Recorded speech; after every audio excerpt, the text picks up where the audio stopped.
이 성경에서 가장 주목해서 보고 있는 사람을 한 사람 이야기하면 그가 누구냐면 바로 이 다윗입니다. 자, 성경에 많은 인물이 나오지만 특별히 많은 부분을 할애해서 주목하고 또한 사도행전이 기록하고 있기를 내 마음에 합한 사람이라는 고백을 받고 있는 사람은 바로 이 다윗입니다. 자, 그럼 이 다윗은 어떻게 하나님의 은혜를 받았고 또 다윗은 어떻게 하나님의 쓰시는 사람이 되었을까? 오늘 우리는 성경에서 그 세 가지를 살펴보려고 합니다. 자, 이것은 은혜와 순종으로 나눌 수 있는데요. 먼저 46절을 같이 한번 읽어보겠습니다. 함께 읽을까요? 시작. 다윗이 하나님 앞에서 은혜를 받아 야곱의 집을 위하여 하나님의 처소를 준비하게 하여 달라고 하더니. 자, 첫 번째는요, 은혜를 받은 사람이었다. 자, 오늘 다윗이 하나님 앞에서 은혜를 받아 오늘 이것에 주목하셔야 합니다. 자, 세상적인 관점에서 보면 그는 막내였거든요. 그는 아무것도 아닌 사람이었었어요. 근데 그를 향해서 성경은 뭐라고 말하냐면 은혜를 받은 사람이다, 이렇게 표현하고 있다. 은혜를 받은 사람이다. 여러분, 오늘 우리의 마음 가운데 내가 지금 하나님의 은혜를 받고 있는 사람인지 아니면 내 힘으로 발버둥치면서 살아가고 있는 사람인지를 잘 주목하셔야 한다라는 겁니다. 성경에 보면 하나님의 은혜를 받았던 두 사람이 나오죠. 첫 번째는 사울입니다. 여러분, 사울이 얼마나 겸손했는지 몰라요. 처음에 사울이 하나님께 쓰임 받았을 때는요, 하나님께서 순종했고 성실했고 그리고 충성된 자였기 때문에 하나님이 이 사울을 뽑은 겁니다. 근데 이 사울에게 있어서 잃어버렸던 것이 하나 있습니다. 그래서 뭐냐면 은혜를 잃어버린 겁니다. 하나님의 은혜로 우리가 되었는데 근데 어느 순간부터 그 은혜를 잊어버리게 되었다라는 거죠. 저는 어른들과 함께 있는 것이 참 좋습니다. 왜냐하면 어른들과 함께 있다 보면 어른들에게서는요, 힘이 빠지시고 그리고 은혜가 넘치는 것을 보게 돼요. 여러분, 대화를 하다 보면 내가 생각할 때는요, 이런 표현을 잘 쓰시지 않습니다. 지나온 세월을 추억할 때 하나님이 나의 삶을 인도하신 것을 보면요, 이런 표현을 종종 쓰시죠. 여러분, 우리가 하나님과 함께 은혜로 시작했는데 근데 끝에는 은혜로 끝내지 못하는 경우가 종종 있습니다. 대표적인 인물이 사울이죠. 사울은 분명히 은혜로 시작했는데 은혜로 끝내지 못해요. 근데 이 다윗에 대해서는 성경이 뭐라고 말하냐면 하나님 앞에서 은혜를 받은 사람이다, 이렇게 기록하고 있다는 겁니다. 그래서 오늘 이 새벽 이 시간 우리의 기도 제목이 어떤 기도 제목이 되냐면 내 평생에 하나님의 은혜를 받은 사람으로 살아가면 좋겠다라는 마음을 가지셔야 한다는 거예요. 내일 금요일 새벽에, 물론 내일 제가 예일 예배도 인도하고 여러 가지 일정이 있지만 내일 새벽에 가장 중요한 일정 중에 하나는 이제 내일 새벽에는 전도사님 말씀을 준비하시잖아요. 제가 내일은 공부를 하러 가는 날입니다. 안성모 교수님이라는 이 교수님을 모시고 우리가 함께 이제 벌써 목회 여정이 굉장히 오래된 분이죠. 저희 지방에서도 예를 들면 진강교회나 또는 양광교회나 이런 이제 담임 목사님들이 이제 함께 모여서 공부를 합니다. 근데 처음에 공부를 할 때 목사님들은 그 공부를 하러 오는데 근데 종종 이 전도사님들 중에서 한두 번 오다 안 오는 분들이 있으세요. 전화해서 여쭤봐요. 왜 오늘 못 오셨어요? 이렇게 얘기하면 그냥 그 얘기 같아요. 이런 얘기를 할 때가 있어요. 여러분, 우리 가운데 목회를 하면서 가장 중요한 것이 뭐냐면 끊임없이 배우고 끊임없이 노력하고 끊임없이 연구해야 되거든요. 자, 감신에서도 많은 훌륭하신 분들이 있지만 이분이 참 아주 탁월하세요. 근데 이분의 강의를 들을 때마다 새벽에 아침도 안 먹고 사람들이 다 모여서 함께 예배하고 함께 한 2시간 이상을 공부하고 그리고 다시 우리가 돌아오거든요. 근데 그 과정 가운데 그분이 하시는 말씀 중에 한 가지가 꼭 있어요. 뭐냐면 본인의 일생을 이야기할 때 꼭 하나님의 은혜를 얘기하는 겁니다. 하나님의 은혜. 여러분, 목회자로서 하나님의 은혜가 있었기 때문에 사실은 우리가 신학을 할 수 있었던 거잖아요. 하나님의 은혜가 아니면 어떻게 저희가 선택을 받을 수 있었겠습니까? 근데 그 사실을 잃어버리는 그 순간, 내가 잘할 수 있다고 생각하는 바로 그 순간부터 사실은 우리가 퇴보하는 거거든요. 끊임없이. 제가 거기 계신 목사님들 중에는요, 이제 은퇴를 몇 년 앞두고 계신 분들도 있어요. 여러분, 세상적으로 볼 때는 정말 큰 교회를 담임하고 계시기도 하고 배울 만큼 배우셨던 분인데도 불구하고 끊임없이 배우는 그 은혜를 갈구하는, 여러분, 그곳에 모인 분들의 공통적인 의견은 나는 아무것도 아니라는 거예요. 여러분, 대부분 다 박사학위를 가지고 있고 다 석사학위를 가지고 있는데 대부분 다 어떤 마음을 갖고 있냐면 아무것도 아니라는 거예요. 배우지 않고는 가르칠 수 없다라는 마음을 가지고 있다는 거죠. 여러분, 사울은 처음에는 그 마음을 가졌는데 어느 순간부터 자기가 하나님보다 더 높아졌잖아요. 여러분 선지자였던 사무엘보다 더 높아지는 모습을 가지잖아요. 그때 하나님이 그를 내리셨다는 거죠. 사랑하시는 여러분, 저는 오늘 여러분들이 여러분의 힘으로 살아가는 인생이 아니라 하나님의 은혜를 받은 사람으로 살아가시기를 주의 이름으로 축원하겠습니다. 아멘. 두 번째는 은혜를 기억하는 사람이었다는 겁니다. 여러분 사람들이 이렇게 보면 은혜를 받은 사람이 있고 은혜를 기억하는 사람이 있고 그리고 은혜를 받았지만 은혜를 잃어버리는 사람이 있습니다. 자, 은혜를 잃어버리는 사람은 누구예요? 대부분 저나 여러분들 아닙니까? 여러분 우리가 하나님이 우리가 내주신 은혜가 얼마나 큰데 여러분 종종 우리가 그 은혜를 잃어버리죠. 여러분 조금만 어려움이 있으면 우리는 뭐라고 말해요? 하나님 어떻게 나한테 이럴 수 있어요? 뭐 이렇게 얘기하잖아요. 근데 이 다윗은 그렇지 않았습니다. 이 다윗은 늘 하나님의 은혜를 기억하는 사람이었다라는 거예요. 다윗과 골리앗의 전쟁에서 이 다윗이 하나님을 기억했기 때문에 이 골리앗을 넘어뜨릴 수 있었습니다. 우리는 그 장면만을 보면서 이 다윗은 참 위대한 사람이다 이렇게 말하지만 사실 그렇지 않아요. 사실 다윗의 삶의 백미는요 골리앗을 넘어뜨리는 장면이에요. 그가 사울에게 쫓겨다니는 장면이에요. 여러분 그가 사울에게 쫓겨다니는 그 장면에서도 그는 하나님의 은혜를 기억합니다. 그리고 그가 왕이 된 다음에도 여전히 하나님의 은혜를 기억해요. 오늘 본문의 말씀을 보세요. 하나님의 은혜를 받아 여기서 끝나지 않고 야곱의 집을 위하여 하나님의 처소를 준비하게 해달라고 기도하더니 여러분 은혜를 받은 자답게 이 다윗이 이제는 하나님을 위하여 하나님의 전을 짓기를 기도하고 있다는 겁니다. 여러분 우리는 은혜를 기억하고 있는 사람입니까? 아니면 은혜를 잃어버리는 사람입니까? 우리가 은혜를 기억하기 시작하면 그러면요 하나님을 위해 내가 무엇을 해야 할까라고 묻게 됩니다. 근데 우리가 자꾸 은혜를 잃어버리게 되다 보니까 내가 하려고 하는 거죠. 여러분 시편에 수많은 글을 다윗이 썼잖아요. 근데 그 시편의 수많은 글들 중에 가장 백미는 시편 23편입니다. 여호와는 나의 목자시니 내게 부족함이 없으리로다.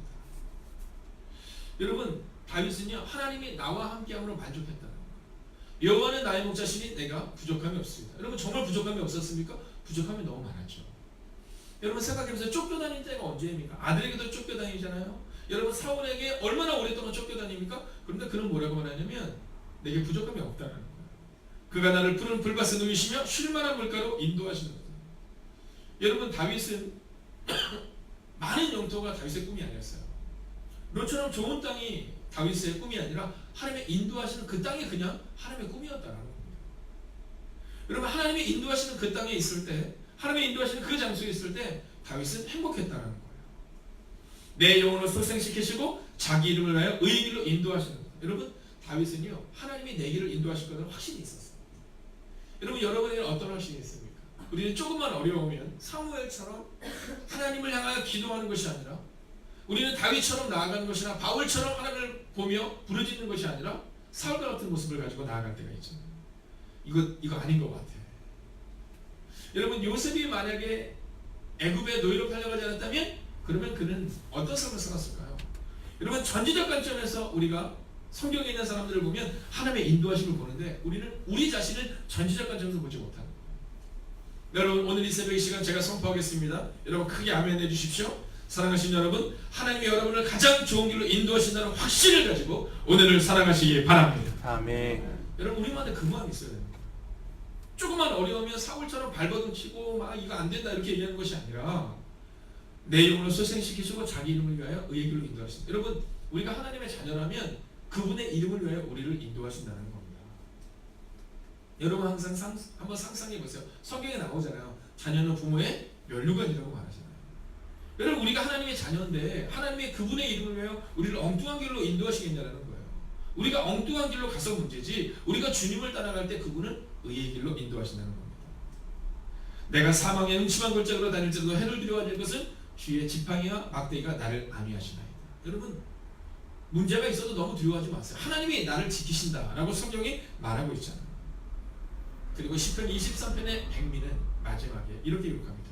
기름을 내 머리에 부으셨으니 내 잔이 넘치나이다.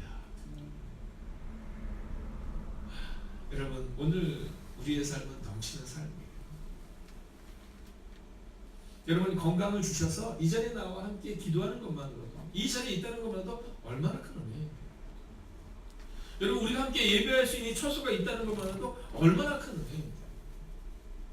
근데 우리의 마음에는 자꾸만, 우리의 마음 깊은 곳에는 자꾸만 내가 부족하다고 얘기하죠. 그러나 오늘 이 다윗은 은혜를 받았고 또한 은혜를 기억해서 하나님께 내가 주님을 위하여 하나님의 처소를 예비하겠다고 고백하고 있다는 겁니다. 자, 오늘 46절이 바로 이 은혜에 대한 부분이라면 이제 마지막 순종에 대한 부분을 우리가 함께 살펴보게 될 겁니다. 자, 다윗이 하나님이 쓰시는 사람이 될 수 있었던 마지막 이유는 그에게 순종의 모습이 있었기 때문입니다. 자, 47절을 한번 같이 읽어볼까요? 함께 있습니다. 시작. 솔로몬이 그를 위하여 집을 지었느니라. 아멘. 자, 오늘 이 40절의 이 말씀을 통해 이 다윗의 지난 시간이 쭉 보여집니다. 자, 다윗의 평생의 꿈이 뭐냐면 하나님의 전을 짓는 거였어요. 자, 이런 사람이 또 한 명 나오잖아요. 누구예요? 모세죠. 여러분, 모세의 꿈이 뭐예요? 이스라엘 백성들에게 출애굽을 하고 약속의 땅 가나안에 딱 들어가는 거죠. 근데 성경에 보면 하나님이 모세에게 이렇게 얘기해서 야, 너 가서 저 가나안 땅을 보고 그리고 그것으로 만족해라. 너는 그 땅에 못 들어간다. 이렇게 얘기해요. 여러분, 우리 같으면 어떻게 하실 것 같아요? 여러분, 40년 동안 광야에서 헤매다가 드디어 약속의 땅. 여러분, 이스라엘을 딱 가면 이제 이스라엘에서 요단강을 건너기 전에는요, 정말로 우리 표현으로 하면 삭막한 사막과 같아요. 근데 요단강을 딱 건너려는 장면에서 딱 보면요, 그 반대편 아주 푸르릅니다. 여러분, 모세는 40년 동안 또한 광야에서 살아냈던, 여러분, 미디안 광야에서 쫓겨냈던 40년, 즉 80년의 시간 동안 거의 풀을 보지 못하는 삶을 살았던 거예요. 여러분, 푸르름을 보지 못하고 그냥 그날 그 양떼들 먹일 정도, 소떼들 먹일 정도 외에는 여러분 푸른 나무를 보기가 어려운 시기를 살았던 사람이 이 모세였던 거예요. 근데 드디어 약속의 땅 앞에 딱 섰는데 하나님이 뭐라고 말씀하시냐면 너는 거기 못 들어간다 이렇게 말하는 거예요. 여러분, 우리 같으면 뭐라고 말할 것 같습니까? 아마 저 같아도 하나님 저 거기 들어가고 싶어요 막 이럴 것 같아요. 근데 성경은 그런 얘기 전혀 나오지 않아요. 오늘 하나님이 다윗에게 너는 그 성전을 못 짓는다 이렇게 얘기할 때 다윗이 그거 말도 안 돼요 이런 얘기를 하지 않아요. 그냥 잠잠히 그 말씀을 받아들이고 순종하는 모습이 나오고 있다라는 거예요. 여러분, 평생의 소원이 성전을 짓는 거였는데 안 된다라는 거예요. 여러분, 오늘 이 열왕기상을 보게 되면, 그리고 사무엘상을 보게 되면, 사무엘상 16장을 보게 되면 하나님께서 이 다윗에 대해 또는 이 사울에 대해 버리는 그 장면이 나옵니다. 자, 16장 1절을 우리가 보게 되면 하나님께서 이 사울을 버리는 장면이 나오는데, 사울을 버릴 때 성경은 이렇게 말합니다. 내가 그를 버려 이스라엘 왕이 되지 못하게 하였으니 이렇게 말합니다. 여러분, 오늘 다윗이 하나님의 은혜를 받았던 것처럼 이 솔로몬이 하나님의 은혜로 이 성전을 지은 것이 아니라 다윗을 통하여서 다윗의 후손에서 나온 솔로몬이 이 성전을 짓게 한 거예요. 다윗의 마음에 억울할 수도 있거든요. 다윗은 억울해하지 않습니다. 그런데 사울이라는 왕은 하나님이 그를 버렸다 이렇게 기록하고 있어요. 여러분, 사울이 어떤 사람입니까? 사울은 겸손했어요. 사울은 성실했어요. 사울은 충성되었으며 용기 있는 자였어요. 왕이 될 자질을 가지고 있었던 사람인 겁니다. 그래서 하나님이 초대 왕으로 이 사울을 선택하신 거예요. 그러나 왕이라는 타이틀이 그의 자질을 다 감춰버려요.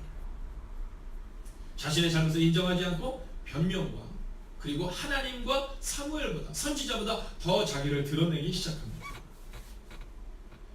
여러분, 기름 부음을 받은 자라는 그 의미가 어떤 의미인가? 여러분, 사울에게 기름 부음을 받았다라는 표현을 씁니다. 이 기름 부음을 받았다라는 표현은 바로 하나님 앞에서 사람들을 드러내게 하는 자예요. 또 사람들 앞에서 하나님을 드러내게 하는 자죠. 근데 사울은 어떻게 해요? 사울은 하나님의 자리를 대신해요. 여러분, 사울은 솔로몬의, 사무엘의 자리를 대신해요. 그리고 그는 하나님의 뜻대로 살아가는 것 같아요. 여러분, 우리가 높은 자리에 있는 것에 대해서 기뻐하지 마세요. 우리가 높은 자리에 있는 것으로 인해서 우리가 잃어버릴 수도 있어요. 우리는 종종 집사로 세워지는 거, 이번에도 이제 우리 조은수 성도님이 우리가 집사로 세워지겠는데요. 집사로 세워지는 것에 대해서 우리가 너무 그것을 소망할 때가 있거든요. 여러분, 그렇지 않아요. 여러분, 집사가 되기 전에는 정말 열심히 했는데 집사가 되고 나니까 권사가 되고 나니까, 장로가 되고 나니까 어려움을 겪게 하는 사람들이 참 많이 있습니다. 여러분, 오늘 우리 가운데 정말로 필요했던 것은 뭐냐면 그 직책이 중요한 것이 아니라 하나님이 쓰실 만한 사람이 되어야 된다. 사무엘상에 기록하는 것처럼 오늘 사울은 하나님이 쓰려고 왕을 삼았던 사람인데, 그는 그 직책을, 왕이라는 직책으로 인해서 하나님으로부터 멀어졌다면, 이 다윗이라는 사람은 아무것도 아닌 사람이었음에도 불구하고 하나님이 그를 선택하셨다는 거예요. 자, 그렇다면 이 47절에서도 우리가 다윗의 순종을 볼 수 있지만, 여러분 그 장면을 한번 가볼까요? 자, 하나님께서 사무엘에게 뭐라고 말씀하시냐면, 내가 이제 사울을 왕에게서 패했다, 이렇게 말해요. 그리고는 베들레헴으로 가시는 겁니다. 여러분 그 긴장감을 한번 생각해 보세요. 그 당시에 영적 지도자인 사무엘이 이 베들레헴에 딱 도착하자, 여러분 그 마을이 어땠을까요? 완전 긴장감으로 팽팽한 겁니다. 성읍 장로들이 떨며 이렇게 말해요. 평강을 위하여 오시나이까? 이렇게 얘기합니다. 평강을 위하여 오시나이까? 자, 그리고 나서 그곳으로 들어갔을 때 이새의 집에 들어가서 예배를 딱 드리는데 여러분 모든 사람이 주목하고 있는 거예요. 자, 엘리압이 딱 들어옵니다. 아비나답이 들어옵니다. 삼마가 들어옵니다. 여러분 멋진 아들들이 들어와요. 근데 그때 우리가 알고 있는 유명한 성경의 말이 나오잖아요. 사람은 외모를 보거니와 나 여호와는 중심을 본다. 여러분 그 메시지가 딱 나오잖아요. 자, 다 아니다 이렇게 얘기하는 거예요. 야, 또 없니? 이렇게 얘기했더니 아들이 하나 있긴 한데, 그러면서 뭐라고 하냐면 그는 카탄. 여러분 이 카탄이라는 표현을 영어로 얘기하자면 아주 작은, 아니면 아주 적은, 아니면 하찮은 이런 표현입니다. 여러분 성경에 보면 예수님께서 말씀을 딱 전하시는데 어린아이들이 막 오잖아요. 근데 제자들이 어떻게 해요? 야 시끄러워 이렇게 얘기하잖아요. 여러분 우리도 예배를 드릴 때 막 애들이 와서 막 떠들면 야 시끄러워 나가 막 이런 얘기를 하는데 똑같은 거예요. 근데 그때 예수님이 뭐라고 말씀하세요? 너희가 이 어린아이와 같지 않고서는 천국에 들어갈 수 없다라고 말하는 그 어린아이, 그게 바로 오늘 다윗을 위한 카탄, 막내라는 뜻입니다. 아니 있긴 했는데 그냥 너무 하찮아요 뭐 이런 표현을 쓰는 겁니다. 근데 그때 그 다윗이 들어왔을 때 성경은 뭐라고 말씀하는지 아세요? 외모가 특별하다 이런 표현을 쓰고 있어요. 사람들 그래요. 아니 하나님은 외모를 보지 않는다면서요. 여러분 하나님이 주목하기 전까지 그는 전혀 평범한 사람이었는데, 하나님이 주목하기 시작하자 그는 사람들의 눈에도 이미 하나님이 준비한 사람을 보게 되었다는 거예요. 여러분 순종하지 않았던 사울을 대신해서 하나님이 사람을 뽑을 때 어떤 사람을 뽑았을까요? 당연히 평생을 순종할 수 있는 사람을 뽑았다는 거죠. 그래서 우리는 다윗이 얼마나 순종적인 사람인지를 알 수 있게 된 겁니다. 사울이 자기 스스로를 높이고 자기를 스스로 왕으로 여기고 선지자였던 사무엘보다, 그리고 하나님보다도 자기를 우선하자 하나님은 그를 내려오게 하세요. 그리고 아무것도 아니었던 하찮은 다윗을 올리세요. 오늘 우리의 마음 가운데 평생을 이 다윗의 마음으로 살아가기를 원해요. 나는 아무것도 아니다라는 그 하찮은 마음. 오늘 다윗처럼 평생을 그 마음으로 살아갈 때 오늘 성경은 그를 하나님이 쓰셨다라고 말합니다. 하나님이 쓰시는 사람, 그는 하나님의 은혜 안에 거하는 사람이었고, 그리고 그는 끝까지 순종하는 사람이었습니다. 오늘 여러분의 삶 가운데 이렇게 하나님의 은혜를 기억하고 끝까지 순종하는 그 삶을 살아가시기를 주의 이름으로 축원하겠습니다. 아멘. 기도하겠습니다.